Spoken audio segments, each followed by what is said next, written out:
আমাকে দেখে হয়তো বোঝা যায় না যে আমি এত বেশি ফুডি। আজ আপনাদের সাথে ছোট করে শেয়ার করছি এত ফুডি হয়েও কিভাবে আমি ফিট আছি। প্রতিবারের মতো এবারও সুশি খেতে চলে এসেছি ওয়ারি সুশিওলজিতে। আমার এখানে এ নিয়ে দ্বিতীয়বার আসা, আর প্রথমবার এটার খাবার এত ভালো লেগেছে যার জন্য এবারও আসলাম। ইনশাল্লাহ সামনের দিকেও এখানেই আসা হবে।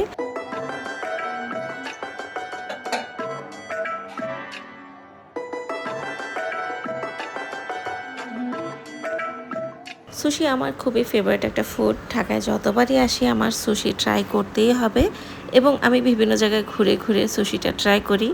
লাস্ট আমি ওয়ারির মধ্যে ইয়াকিমাকিতে ট্রাই করেছিলাম এবং সেটার খুবই ব্যাড এক্সপিরিয়েন্স ছিল। আসলে খাবারটা হয়তোবা আমাদের মুখে ভালো লাগেনি, একদম জাপানিজ র টেস্ট ছিল। মূল কথা হচ্ছে আমি অনেক বেশি ফুডি, কিন্তু তার মানে এই না যে খাবারটা আমার পছন্দ সেটা আমি মাত্রা অতিরিক্ত খেয়ে ফেলি। আমি খুব সামান্য পরিমাণে খাই এবং যেদিন বেশি খেয়ে ফেলেছি মনে হয় সেদিন একটু বেশি এক্সারসাইজ করে নিই।